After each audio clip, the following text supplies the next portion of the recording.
Hello friends, आप सभी का स्वागत है हमारे YouTube channel my study class में।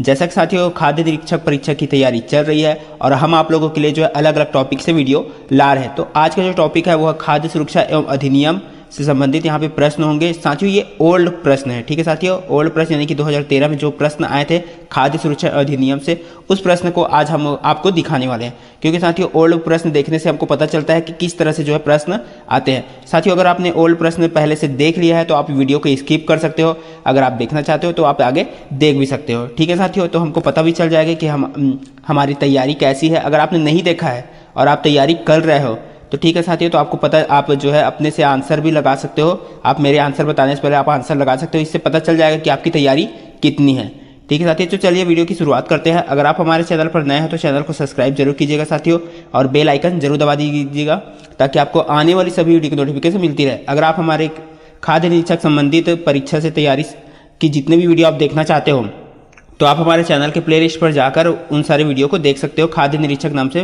प्लेलिस्ट बना हुआ है, या तो आप वीडियो का डिस्क्रिप्शन भी चेक कर सकते हो, ठीक है साथियों।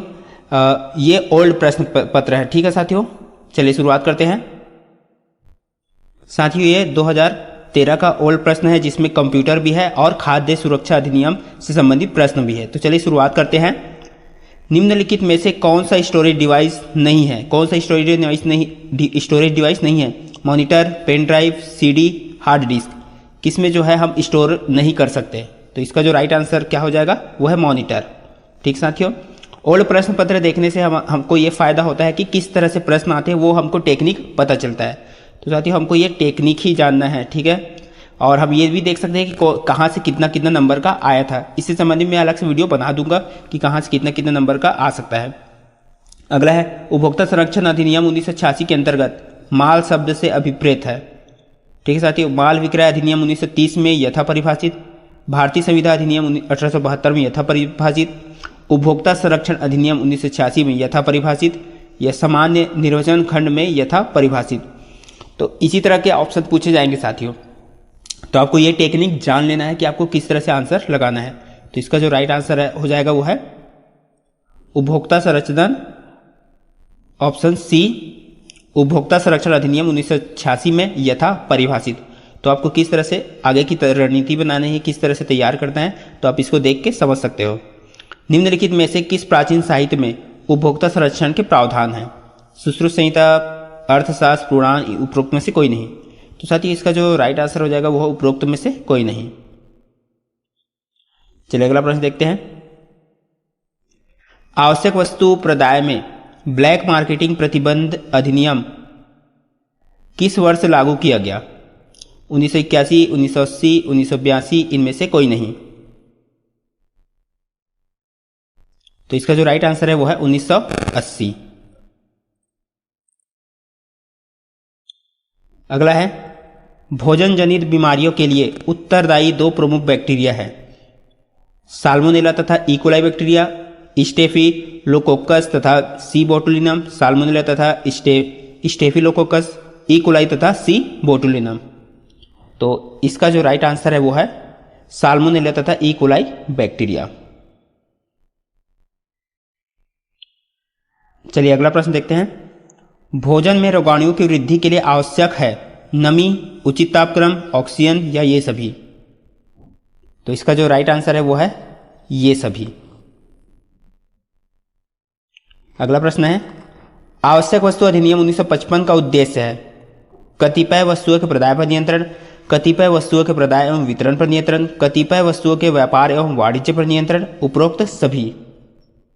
तो इसका जो राइट आंसर हो जाएगा वो है उपरोक्त सभी। अगला है धारा 5 के अंतर्गत केंद्रीय सरकार अधिसूचना, आदेश या निर्देश दे सकेगी कि धारा 3 के अधीन आदेश करने या अधिसूचना निकालने की शक्ति को प्रत्योजित किया जा सकता है। तो ऑप्शन में ऐसा अधिकारी या प्राधिकारी जो केंद्रीय सरकार के अधीनस्थ हो, ऐसी राज्य सरकार या अधिकारी या प्राधिकारी जो राज्य सरकार के अधीनस्थ हो। केवल एक सही है, केवल ए बी दोनों सही हैं। तो आप प्रश्न को साथियों अच्छे से पढ़िएगा फिर आपको समझ आ जाएगा, ठीक है साथियों। तो इसका जो राइट आंसर है वो है ए बी दोनों सही हैं। अगला है जीनेटिक इंजीनियरिंग को कहते हैं? Gene technology, recombinant DNA technology, modern bio technology या उपरोक्त सभी? जहाँ पे जेनेटिक इंजीनियरिंग को पूछा जा रहा है तो क्या हो जाएगा वो? Gene technology.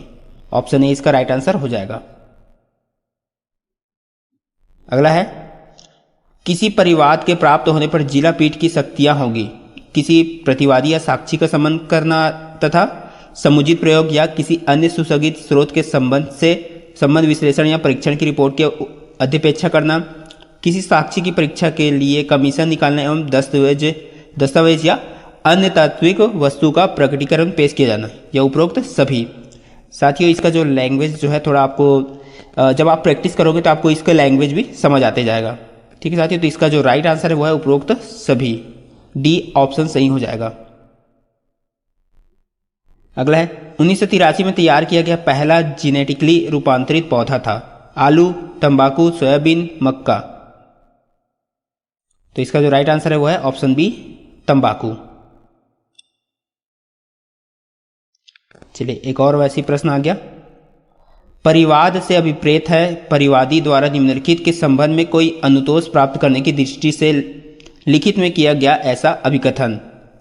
तो परिवाद से अभिप्रेत देखना है, किसी व्यापारी द्वारा अनुचित व्यापारिक व्यवहार या अवरोधक व्यापारिक व्यवहार किया गया है, उसके द्वारा क्रय माल या उसके क्रय करने सहमत माल में एक या अधिक त्रुटियां हैं, उसके द्वारा भाड़े या उसके क्रय करने सहमत माल में एक या अधिक त्रुटियां हैं, उपरोक्त सभी?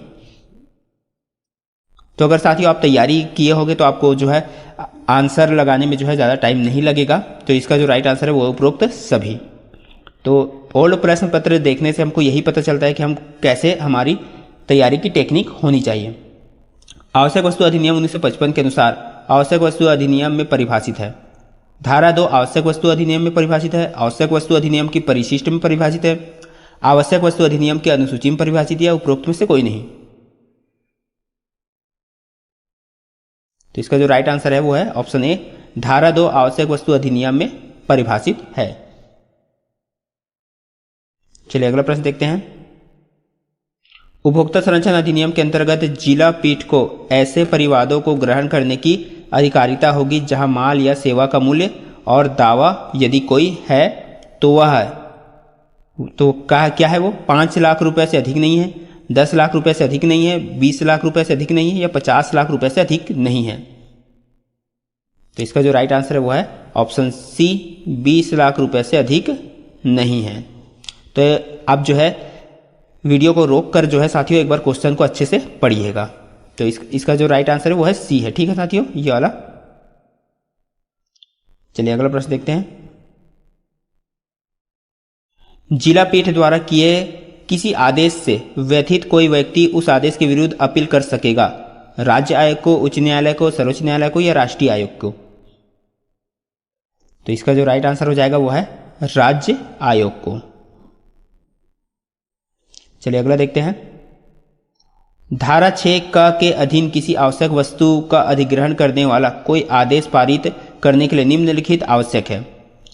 अधिहरण करने की जानकारी देने वाली एक लिखित सूचना दी जानी चाहिए, लिखित अभ्यावेदन करने का अवसर, सुनवाई का युक्तियुक्त अवसर, या उपरोक्त सभी? तो इसका जो राइट आंसर क्या है? उपरोक्त सभी हो जाएगा।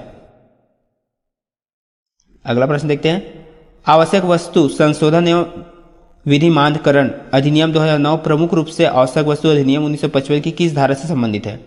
धारा 2 का, धारा 6 का, धारा 7 का, धारा 3 सा? तो इसका जो राइट आंसर हो जाएगा वो है धारा 3 सा। चलिए अगला प्रश्न देखते हैं। विनिर्माता से ऐसा कोई व्यक्ति अभिप्रेत है जो किसी माल या उसके भाग को बनाता है या उसका विनिर्माण करता है, किसी माल का विनिर्माण नहीं करता है बल्कि अन्य व्यक्तियों द्वारा बनाए गए माल के बारे में यह दावा करना है कि वह उसके द्वारा विनिर्मित माल है, किसी अन्य विनिर्माता द्वारा बनाए गए माल पर अपना स्वयं चिन्ह लगवाता है, या उपरोक्त सभी? तो इसका जो राइट आंसर हो जाएगा क्या हो जाएगा? वो उपरोक्त सभी। दोस्तों अगर आप तैयारी किए होगे तो आपसे थोड़ा ना थोड़ा बहुत ये बन रहा होगा। ठीक है साथियों, इसका जो राइट आंसर है उपरोक्त सभी है। आप भी हमें कमेंट करके जरूर बताइए कि आपका कितना आंसर यहाँ पे सही हुआ, अगर आपने पहले से पुराना प्रश्न पत्र जो है नहीं देखा था तो। चलिए अगला देखते हैं। कौन सा भाग कंप्यूटर का दिमाग कहलाता है? MMPM, कीबोर्ड, ALU या CPU। तो यहाँ पे देख सकते हो साथियों, ये काफ़ी आसान क्वेश्चन है। इसका जो राइट आंसर है वो है CPU। तो इसमें जो कंप्यूटर से देखो यहाँ पे काफ़ी आसान क्वेश्चन ही पूछा गया है, ज़्यादा एकदम डिफिकल्ट नहीं पूछा गया। स्कैनर कैसा डिवाइस है? इनपुट आउटपुट, इनपुट तथा आउटपुट दोनों, या उपरोक्त में से कोई नहीं। तो स्कैनर कैसा डिवाइस है? इनपुट डिवाइस है। ठीक है साथियों, तो आपको कंप्यूटर से संबंधित जो है इजी और डिफिकल्ट दोनों टाइप के प्रश्न देखने हैं। कंप्यूटर के व्यापारिक सौदे संबंधी है, सॉफ्टवेयर से, ई कॉमर्स से, ईमेल से, या उपरोक्त में से कोई नहीं। तो इसका जो राइट आंसर है वो है ई कॉमर्स से, यानी कि व्यापारिक सौदे जो भी काम होगा वो इसको ई कॉमर्स बोला जाता है। खरीद बिक्री जो भी किया जाता है वो इंटरनेट के माध्यम से। ठीक है साथियों, निम्नलिखित में से कौन सा इम्पैक्ट प्रिंटर है? Dot matrix printer, laser printer, inkjet printer, उपरोक्त में से कोई नहीं। तो यहाँ पे इम्पैक्ट पूछा गया है, तो वो कौन सा है? Dot matrix printer. चलिए अगला देखते हैं। निम्नलिखित में कौन से मध्यकालीन शासक द्वारा उपभोक्ता संरक्षण हेतु निर्माण लागत अनुसार कीमतों में नियंत्रण किया गया? अलाउद्दीन खिलजी, राजराज चोल, चंद्रगुप्त सेकंड, या उपरोक्त में से कोई नहीं। तो इसका जो राइट आंसर हो जाएगा वो है अलाउद्दीन खिलजी के द्वारा। अगला प्रश्न देखते हैं। जहां कोई आवश्यक वस्तु धारा 3 के अधीन किए गए आदेश के अनुसरण में अभिग्रहित की जाती है, वहां अधिग्रहण की रिपोर्ट की जाएगी। जिले कलेक्टर को, जिले के किसी मजिस्ट्रेट को, जिला न्यायाधीश को, या उपरोक्त में से कोई नहीं। तो इसका जो राइट आंसर है वो है जिले के कलेक्टर को। अगला प्रश्न है, बैक्टीरिया जोखिम क्षेत्र में वृद्धि कर सकते हैं। 20 डिग्री फ़ारेनहाइट से 80 डिग्री फ़ारेनहाइट तक, यहाँ पे फै का मतलब फ़ारेनहाइट है, ठीक है। 36 डिग्री फ़ारेनहाइट से 96 डिग्री फ़ारेनहाइट तक, 40 डिग्री फ़ारेनहाइट से 140 डिग्री फ़ारेनहाइट तक, या 50 डिग्री फ़ारेनहाइट से 150 डिग्री फ़ारेनहाइट तक। तो इसका जो राइट आंसर हो जाएगा वो है 50 डिग्री फ़ारेनहाइट से 150 डिग्री फ़ारेनहाइट तक। चलिए अगला देखते हैं। कीटाणुनाशक को आवश्यक वस्तु निम्नलिखित वर्ष में घोषित किया गया? 1980, 1975, 1977, या इनमें से कोई नहीं। तो इसका जो राइट आंसर है वो है 1980। चलिए अगला देखते हैं। आवश्यक वस्तु अधिनियम 1955 की धारा 3A(2) के अधीन जारी की गई कोई अधिसूचना ऐसी कालावधि के लिए प्रयुक्त रहेगी? कितने के लिए? 1 मास, 2 मास, 3 मास, या 4 मास। तो इसका जो राइट आंसर है ऑप्शन सी, 3 मास। चलिए अगला प्रश्न देखते हैं। कौन सा खाद्य पदार्थ बैक्टीरिया की मदद से बनाया जाता है? केक, चॉकलेट, फलों के सर, या दही? फलों के सर जो है। तो इसका जो राइट आंसर हो जाएगा वो है दही। चलिए अगला देखते हैं। केंद्रीय उपभोक्ता संरक्षण परिषद का अधिवेशन होगा आवश्यकता अनुसार कम से कम प्रत्येक वर्ष में एक बार। ए तथा बी दोनों सही, या दोनों गलत? तो यहां पे ऑप्शन सी हो जाएगा, ए तथा बी दोनों सही। चलिए अगला प्रश्न है। एक पीसी में विद्युत का वितरण निम्नलिखित में किसका कार्य है? CPU, ALU, मॉडेम, या SMPS, यानी कि विद्युत वितरण का कार्य जो है, विद्युत सप्लाई का काम कौन करता है? तो इसका जो राइट आंसर हो जाएगा वो है ऑप्शन डी, SMPS। विद्युत वितरण का कार्य जो है SMPS का है। चलिए अगला प्रश्न देखते हैं। आवश्यक वस्तु अधिनियम 1955 के अंतर्गत शास्ति से संबंधित प्रावधान है? धारा 7, धारा 8 में, धारा 9 में, धारा 3 में।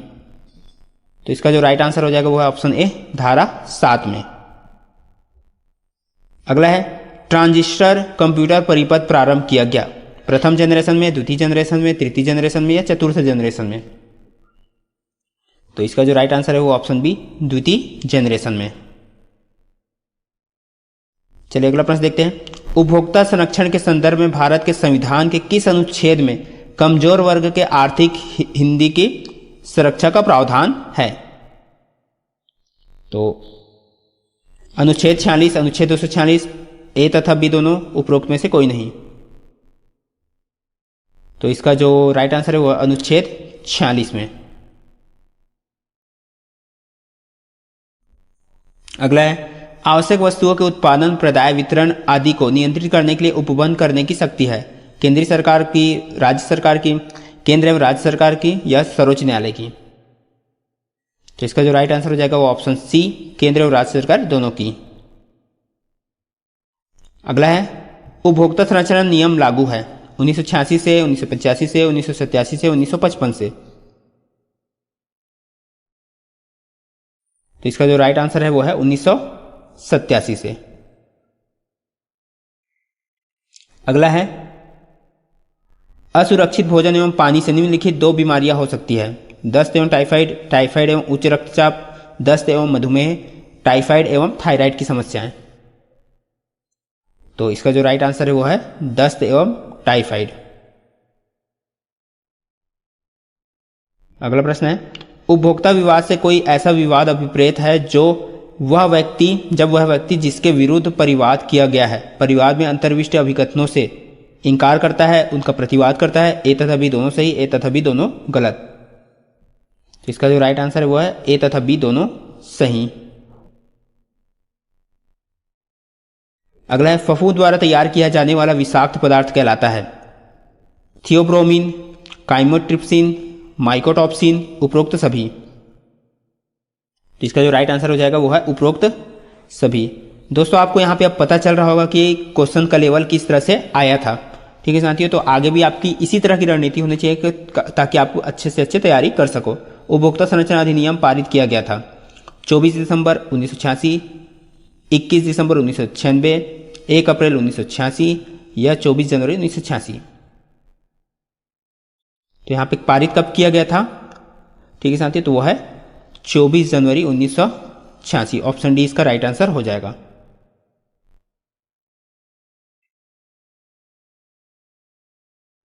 चलिए अगला देखते हैं। निम्नलिखित में से कौन सा उपभोक्ता संरक्षण अधिनियम 1986 के अंतर्गत उपभोक्ता का अधिकार नहीं है? ऐसी सामग्री जो जीवन तथा संपत्ति के लिए खतरनाक हो उसे मार्केट में लाए जाने के विरुद्ध अधिकार, सामग्री की गुणवत्ता, परिणाम, शक्ति, शुद्धता, मानक तथा मूल्य के बारे में सूचित किए जाने का अधिकार, सुने जाने का अधिकार या उपरोक्त में से कोई नहीं। तो इसका जो राइट आंसर वो है सुने जाने का अधिकार। ऑप्शन सी इसका राइट आंसर हो जाएगा। अगला है प्रिंटर की आउटपुट गुणवत्ता मापी जाती है डॉट पर इंच से, डॉट पर स्क्वायर से, डॉट पर सेकंड से या उपरोक्त सभी। तो इसका जो राइट आंसर है वो है डॉट पर इंच से। चलिए अगला प्रश्न देखते हैं। आवश्यक वस्तु संशोधन अधिनियम 2006 के तहत अनुसूची में किसी वस्तु को जोड़ने या हटाने का अधिकार किसे है? केंद्र सरकार को, राज्य सरकार को, राज्य सरकार के परामर्श के साथ केंद्र सरकार को या उपरोक्त में से कोई नहीं। तो इसका जो राइट आंसर है वो है केंद्र सरकार को। ऑप्शन ए इसका राइट आंसर हो जाएगा। चलिए अगला प्रश्न देखते हैं। आलू में पाई जाने वाला वनस्पतिज विषाक्त तत्व कहलाता है कफीन, सोलानाइन, हाइड्रोजन साइनाइड या लैक्टिन्स। इसका जो राइट आंसर है वो है सोलानाइन। अगला है यदि कोई व्यक्ति धारा 9 के तहत मिथ्या कथन करता है तो वह दंडनीय होगा। कारावास से जिसकी अवधि 5 वर्ष की हो सकेगी, जुर्माना से, कारावास 5 वर्ष, ये उपरोक्त सभी सही हैं। तो इसका जो राइट आंसर है वो है कारावास 5 वर्ष। अगला प्रश्न है जिला पीठ राज्य आयोग या राष्ट्रीय आयोग में कोई भी परिवार ग्रहण करने की समय परिसीमा है? अगला है परिवार नहीं है, परिवाद है। ठीक है साथियों, वाद के कारण के उत्पन्न होने के 1 वर्ष के भीतर, वाद का कारण उत्पन्न होने के 2 वर्ष के भीतर, वाद का कारण उत्पन्न होने के 6 मास के भीतर या वाद का कारण उत्पन्न होने के 3 मास के भीतर। तो इसका जो राइट आंसर है वाद का कारण उत्पन्न होने के 2 वर्ष के भीतर। ठीक है साथियों, परिवार नहीं परिवाद है। ठीक है, इसका ध्यान रखना। ऑप्शन बी इसका राइट आंसर हो जाएगा। विनीला सरल क्रमांक 33 पर आता है समवर्ती सूची में, केंद्र सूची में, राज्य सूची में, उपरोक्त में से कोई नहीं। तो ये किस में आता है? समवर्ती सूची में। अगला है प्रथम स्लाइड से प्रेजेंटेशन हेतु शॉर्टकट की क्या है? यहां पे प्रेजेंटेशन है। ठीक है साथियों, F4, F5, shift plus F5, alter plus F5। तो इसका जो राइट आंसर हो जाएगा वो है option D, alter plus F5। अगला है एक इनपुट डिवाइस जो पेपर में पेंसिल निशान पढ़ सकता है कहलाता है magnetic disk, card puncture, optical mark reader या उपरोक्त में से कोई नहीं। तो इसका जो राइट आंसर है वो है ऑप्टिकल मार्क रीडर, जिसको OMR भी कहा जाता है। ठीक है साथियों, चलिए अगला देखते हैं। नमक, शक्कर अथवा अम्ल मिलाकर किया गया संरक्षण कहलाता है भौतिक संरक्षण, जैविक संरक्षण, रासायनिक संरक्षण या इनमें से कोई नहीं। तो इसका जो राइट आंसर है वो है रासायनिक संरक्षण। ऑप्शन सी इसका राइट आंसर हो जाएगा। चलिए देख लेते हैं अभी का जो है आखिरी प्रश्न। राष्ट्रीय आयोग के अध्यक्ष की नियुक्ति की जाती है राज्य सरकार द्वारा, केंद्र सरकार द्वारा, राष्ट्रपति द्वारा या उच्चतम न्यायालय के मुख्य न्यायाधीश द्वारा। तो इसका जो राइट आंसर है वो है उच्चतम न्यायालय के मुख्य न्यायाधीश द्वारा। तो ठीक है साथियों, ये था आज का जो है ये 50 जो है प्रश्न था जो उपभोक्ता संरक्षण अधिनियम और कंप्यूटर से था। तो आपका कितना सही हो आप कमेंट करके बता सकते हो। अगर आप पहले से क्वेश्चन पेपर देख चुके हो तो कोई बात नहीं, और इससे देखने से आपको पता चल गया होगा कि किस तरह से यहाँ पे प्रश्न पूछे जा सकते हैं। तो साथियों आज की वीडियो में बस इतना ही। वीडियो को देखने के लिए बहुत बहुत धन्यवाद। हमारे चैनल को सब्सक्राइब करना ना भूलें और वीडियो पसंद आया तो लाइक ज़रूर करना और हमारे बाकी वीडियो को ज़रूर देखना, क्योंकि हम अलग अलग टॉपिक से वीडियो बना रहे हैं। तो मिलते हैं इसी तरह और अगले टॉपिक के साथ।